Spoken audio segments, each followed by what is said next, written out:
فرمایا ہاں.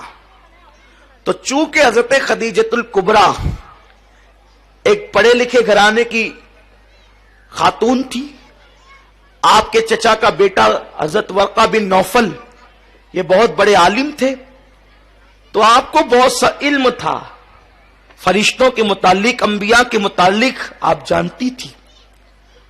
تو اس وقت حضرت خدیجۃ الکبریٰ نے کہا کہ آپ میرے کمرے میں آئیں. سرکار صلی اللہ علیہ وسلم نے ان کے کمرے میں قدم رکھا تو اماں خدیجہ نے پوچھا جو فرشتہ تم نے غار حرا میں دیکھا اور باہر کے کمرے میں دیکھا، کیا وہ میرے کمرے میں دکھ رہا ہے؟ آقا نے فرمایا ہاں وہ مجھے اب بھی نظر آ رہا ہے. حضرت خدیجۃ الکبریٰ نے اپنے سر سے دوپٹہ ہٹا دیا، اپنے بالوں کو کھلا کر دیا. بہت توجہ سے سننے کی بات ہے میری بہنوں، جب سر سے آپ نے دوپٹہ ہٹایا اور دوپٹہ آپ نے اپنے کندھے پہ رکھا، جب آپ کا سر کھل گیا، کس کا؟ خدیجۃ الکبریٰ کا. کس کا؟ سیدہ فاطمہ کی امی کا. کس کا؟ آخری نبی کی پہلی بیوی کا. کس کا؟ جس کو عرش سے خدا سلام کرتا ہے اس خدیجہ کا. دوپٹہ سر سے کاندھے پر آیا تو اماں خدیجہ نے پوچھا میرے سرتاج، کیا جو فرشتہ تمہیں تھوڑی دیر پہلے تک دکھ رہا تھا وہ اب بھی دکھ رہا ہے؟ سرکار نے فرمایا خدیجہ نہیں، اب وہ فرشتہ مجھے نظر نہیں آ رہا ہے، اب وہ فرشتے کو میں نہیں دیکھ رہا ہوں. جناب خدیجہ نے کہا مبارک ہو، جو فرشتہ جناب موسیٰ کے پاس آتا تھا، جو فرشتہ جناب ابراہیم کے پاس آتا تھا، وہی فرشتہ آپ کے پاس بھی آیا. آپ کے پاس کوئی شیطان نہیں آیا. سرکار صلی اللہ علیہ وسلم سے انہوں نے یہ کیوں عرض کیا؟ کیونکہ خدیجہ کا یہ ماننا تھا کہ عورت کے سر پہ جب تک دوپٹہ رہتا ہے وہیں تک رحمت کا فرشتہ موجود رہتا ہے. جب عورت اپنے سر سے دوپٹہ ہٹا لے تو رحمت کا فرشتہ وہاں سے چلا جاتا ہے. اب آپ مجھے بتائیں، جب نبی کے گھر میں، سید الانبیاء کے گھر میں عورت کے سر سے دوپٹہ ہٹ جائے تو وہاں سے رحمت کے فرشتے چلے جاتے ہیں، تو ہمارے گھر میں عورتیں جو کھلے سر پھرتی ہے، کھلے سر کھانا پکاتی ہے، کھلے سر اللہ اکبر سارے کام انجام دیتی ہے، پھر رحمت کے فرشتے ہمارے گھر میں کیسے آئیں گے؟ جب نبی کے گھر سے سر سے دوپٹہ ہٹنے پر فرشتے چلے جاتے ہیں تو ہمارے گھر میں فرشتے کیسے آئیں گے؟ اور جب رحمت کے فرشتے آئیں گے نہیں تو اللہ کی رحمت کیسے آئے گی؟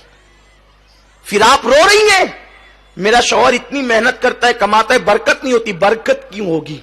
بے برکتی تو تیری وجہ سے ہے. تو نے سر کا دوپٹہ گلے میں لٹکایا تو اس وقت تیرے گھر میں برکت ہوگی کیسے؟ اور سن لو، آپ تعویذ کے انبار گھر میں لگا لو، کبھی برکت نہیں ہو سکتی، کیونکہ نحوست تو تمہارے کھلے سر کی وجہ سے ہے. اور یہ میں نہیں کہہ رہا ہوں بلکہ صاحب روح البیان نے لکھا ہے. اگر یہ بات لکھی نہ ہوتی تو میرے اندر بیان کرنے کی ہمت نہ ہوتی. نبی کی موجودگی میں عورت کے سر سے دوپٹہ ہٹے تو وہاں سے رحمت کے فرشتے چلے جاتے ہیں. تمہیں پتا ہے اے خاتون جنت کی کنیزوں، جس وقت ابراہیم علیہ السلام کو آگ میں ڈالا جا رہا تھا، ابراہیم علیہ السلام کو آگ میں ڈالا جا رہا تھا، تو آگ میں ڈالنے کا طریقہ کیا تھا؟ انہوں نے منجنیق بنائی تھی. منجنیق آپ سمجھتی ہیں، جب پہلے دور میں قلعوں پہ حملے ہوتے تھے تو منجنیق کے ذریعے سے پتھر پھینکے جاتے تھے. انہوں نے منجنیق بنائی تھی. منجنیق وہ تھی کہ آگے پائپ رہتا تھا اور ایک رسہ رہتا تھا، رسہ کھینچ کر کے چھوڑتے تھے تو وہ جا کے پائپ کو لگتا تھا، اور پائپ کے اوپر جو پتھر ہوتا تھا وہ جا کر کے قلعوں کو لگتا تھا. تو سب سے پہلے منجنیق بنی ابراہیم علیہ السلام کے لیے، کیونکہ انہوں نے اتنی بڑی آگ کا علاوہ تیار کیا کہ وہ آگ کے قریب کوئی جا نہیں سکتا تھا. تو ابراہیم علیہ السلام کو ڈالے کیسے؟ تو انہوں نے منجنیق بنائی. تو منجنیق بنا کر کے وہ کئی دنوں سے پریکٹس کر رہے تھے. اس طرح رسہ کھینچیں گے، چھوٹے گا تو ابراہیم کی پیٹ کو جا کے لگے گا، پھر ابراہیم جو ہے وہ آگ میں چلا جائے گا. لیکن جس وقت ابراہیم علیہ السلام کا کرتا اتار کر ان لوگوں نے منجنیق پر ابراہیم علیہ السلام کو بٹھایا اور رسہ کھینچا تو اب رسہ ان سے کھینچاتا نہیں تھا. کیوں نہیں کھینچاتا تھا؟ اس لیے کہ فرشتے رو کر کہتے اللہ تیرا ابراہیم تیرا نام لیوا، اب وہ آگ میں ڈال دیا جائے گا، ہم اس کی مدد کے لیے جانا چاہتے ہیں۔ تو فرشتے مدد کے لیے آ گئے، ادھر سے نمرود والے رسا کھینچتے، ادھر سے فرشتے رسا کھینچتے، تو فرشتوں کی طاقت کے سامنے نمرودی ناکام رہے، تو وہ رسا کھینچ نہیں پا رہے تھے۔ اب وہ حیران ہو گئے، کئی دنوں سے ہم پریکٹس کر رہے ہیں، کئی دنوں سے مشق کر رہے ہیں رسا کھینچنے کی، ابھی تھوڑی دیر پہلے تک کہ رسا کھینچ رہا تھا آسانی سے، اب نہیں کھینچتا۔ اس وقت ایک بڈھا سر پہ کمبل ڈال کر آیا اور اس بڈھے نے کہا کہ رسا کیوں نہیں کھینچتا؟ ان لوگوں نے کہا اے بزرگ پتہ نہیں کیوں نہیں کھینچتا۔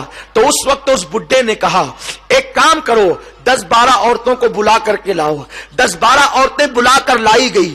اس وقت اس نے کہا، نمرودی اس عورتوں سے اس بڈھے نے کہا اپنے سر سے دوپٹہ ہٹا لو اور اپنے گلے میں لٹکا لو۔ تو ان لوگوں نے دوپٹہ جیسے ہی ہٹایا وہ رسا کھینچ گیا۔ وہ رسا کیوں کھینچا؟ اس لیے کہ جب عورت سر سے دوپٹہ ہٹا دیتی ہے تو رحمت کے فرشتے وہاں سے چلے جاتے ہیں۔ تو اب ابراہیم علیہ السلام کی مدد کے جو رحمت کے فرشتے آئے تھے وہ دوپٹہ سر سے ہٹنے کی وجہ سے چلے گئے، حالانکہ وہاں اللہ کا پیغمبر موجود ہے۔ پیغمبر کی موجودگی کے باوجود اگر عورتیں سر سے دوپٹہ ہٹا دیں تو رحمت کے فرشتے وہاں سے چلے جاتے ہیں۔ تو کیا تمہارے گھر میں کوئی پیغمبر ہے؟ کوئی تمہارے گھر میں کوئی صحابی ہے؟ تمہارے گھر میں کوئی ولی ہے؟ نادانو تمہاری تکلیفوں کا علاج صرف تمہارے پردے میں ہے۔ پردے میں رہ کر دیکھو، پھر میرے اللہ کی قدرت دیکھنا، اس کے کرم کی بارشیں دیکھنا۔ سنو اللہ اکبر، جن کے گھروں میں برکتوں کا نزول ہوا، جن کے گھر سے کائنات کو خیرات ملی، جن کے گھر سے ولایت تقسیم ہوئی، جن کے گھر سے امامت تقسیم ہوئی، جن کے گھر سے نعمتیں تقسیم ہوئی، وہ گھر سیدہ فاطمہ الزہرا کا گھر ہے۔ سیدہ فاطمہ کی زندگی دیکھ لو۔ امام حسن مجتبی سے کسی نے کہا حسن تیری ماں بڑی پاکیزہ تھی۔ امام حسن نے کہا تو نے سچ کہا، جس دن میری ماں کا وصال ہوا میں 6-7 سال کا بچہ تھا، اس کے باوجود بھی میں نے اپنی ماں کے سر کے بالوں کو کبھی نہیں دیکھا۔ جو مائیں اپنے ننھے بچوں سے بھی اپنے سر کے بالوں کو چھپاتی تھی ان گھروں سے خیرات تقسیم ہوتی تھی، اور جو مائیں اجنبی مردوں کو بھی سر دکھاتی ہے پھر اس گھر سے خیرات نہیں بٹتی، اس گھر میں خیرات مانگی جاتی ہے۔ کما کر بھی پریشان ہو، سروں پہ دوپٹے نہیں۔ عورتیں گھر میں رہتی ہے تو یوں سمجھتی ہے کہ اب کون آنے والا، اور سگا بھائی تو ہے، دیور تو ہے، بیٹا تو ہے۔ سوچو کیا دیور سے پردہ فرض نہیں؟ کیا بہنوئی سے پردہ فرض نہیں؟ اور مائیں کتنی مقدس تھی جو بیٹے سے بھی سر کے بالوں کو چھپاتی تھی۔ کتنا مشہور سا وہ واقعہ ہے کہ ایک مرتبہ اہل دلی نے بابا فرید سے کہا فرید بارش بند ہو گئی بابا صاحب، لوگوں نے بہت دعائیں کی بارش نہیں ہوتی، آپ دعا کر دیں۔ بابا صاحب نے کپڑے کا ٹکڑا نکالا، ہوا میں لہرا کر 4 جملے بھی نہیں کہے تھے، باران رحمت کا نزول ہوا، دلی جل تھل ہو گیا۔ لوگوں نے پوچھا بابا صاحب اس کپڑے کے ٹکڑے کی کرامت کیا ہے؟ فرمایا یہ میری امی کے دوپٹے کا ٹکڑا ہے۔ میں نے یہ کہا میرے اللہ، جس ماں کے سر کے بالوں کو کبھی اس کے بیٹے نے بھی نہیں دیکھا، اسی ماں کے صدقے باران رحمت کا نزول فرما۔ توجہ کریں، عورتوں کی حیا کا یہ عالم تھا۔